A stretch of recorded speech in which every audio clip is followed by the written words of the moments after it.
പാതിവില തട്ടിപ്പിൽ മുഖ്യമന്ത്രിയുടെ മറുപടി ഭയന്ന് പ്രതിപക്ഷ നേതാവ് വി.ഡി. സതീശനായിരുന്നു വിഷയം ഉന്നയിക്കാനിരുന്നത്. എന്നാൽ അടിയന്തര പ്രമേയത്തിൽ പ്രതിപക്ഷ നേതാവിന്റെ വാക്കൌട്ട് പ്രസംഗത്തിനിടെ പൊടുന്നനെയായിരുന്നു പ്രതിപക്ഷ പ്രതിഷേധം. പാതിവില തട്ടിപ്പിൽ കോൺഗ്രസ് നേതാക്കളുടെ പങ്കടക്കമുള്ള കാര്യങ്ങൾ മുഖ്യമന്ത്രിയുടെ മറുപടിയിൽ ഉണ്ടാകും എന്ന സാഹചര്യത്തിൽ കൂടിയായിരുന്നു പ്രതിപക്ഷത്തിന്റെ നീക്കം. തുടർന്ന് നടപടിക്രമങ്ങൾ വേഗത്തിലാക്കി നിയമസഭ പിരിഞ്ഞു.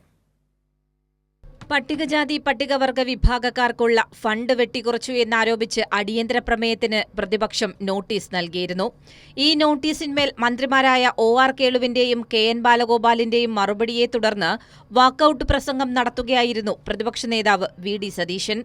പ്രസംഗം അവസാനിപ്പിക്കാൻ സമയമായി എന്ന് സ്പീക്കർ ഓർമ്മിപ്പിച്ച ഉടൻ തന്നെ പ്രതിപക്ഷ നേതാവിന്റെയും അംഗങ്ങളുടെയും അതുവരെയുള്ള രീതി പൊടുന്നനെ മാറുകയായിരുന്നു. 13 മിനിറ്റ് അവിടെ ഇരിക്കും അങ്ങ് കൺക്ലൂഡ് ചെയ്യട്ടെ.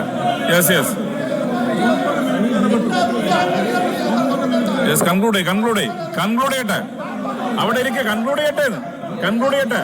രണ്ടാമത്തെ അദ്ദേഹം പറയിച്ചതാണ്, മന്ത്രി തയ്യാറായതല്ല. ഒരു കാരണവശാലും അനുവദിക്കില്ല. ഒരു കാരണവശാലും അങ്ങ് സഭ നടത്തിക്കൊണ്ടുപോകണോ വേണ്ടെന്ന് അങ്ങ് തീരുമാനിക്കണം. എന്നെ തടസ്സപ്പെടുത്തി അങ്ങ് സഭ നടത്തിക്കൊണ്ടുപോയി. ഞാൻ തടസ്സപ്പെടുത്തിയില്ല. 9ാമത്തെ മിനിറ്റിൽ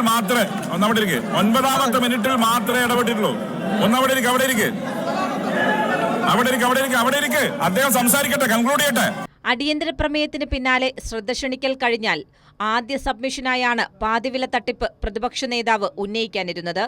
മുഖ്യമന്ത്രിയുടെ മറുപടിയിൽ സ്വാഭാവികമായും കോൺഗ്രസ് നേതാക്കൾക്കെതിരായ പരാമർശമുണ്ടാകും എന്നതും പ്രതിപക്ഷത്തിന് വ്യക്തമായിരുന്നു. ഈയൊരു സാഹചര്യത്തിലായിരുന്നു മുൻകൂട്ടി തയ്യാറാക്കിയത് പ്രകാരമുള്ള പ്രതിഷേധം. പ്രതിപക്ഷം വളരെ നേരത്തെ തന്നെ തയ്യാറാക്കി കൊണ്ടുവന്നൊരു അജണ്ടയുടെ ഭാഗമായിട്ടാണ് ഈ പ്രതിഷേധം നടത്തുന്നത് ഉറപ്പാണ്. അല്ലെങ്കിൽ ഇങ്ങനെ ഈ പ്ലക്കാർഡുകളെല്ലാം ഇന്നലെ തന്നെ തയ്യാറാക്കി എന്നുള്ള ഏറ്റവും വലിയ തെളിവാണ് ഈ കാണുന്നതെല്ലാം. അപ്പൊ ഇത് നമ്മുടെ ഈ സഭയിൽ കേരളത്തിന്റെ അടിസ്ഥാന പ്രശ്നങ്ങൾ, ഗൗരവതരമായ പ്രശ്നങ്ങൾ ഉന്നയിക്കുന്നതിൽ നിന്ന് തടസ്സപ്പെടുത്തുന്ന രീതി അങ്ങേയറ്റം പ്രതിഷേധാർഹമാണെന്ന് കൂടി പറയുന്നു.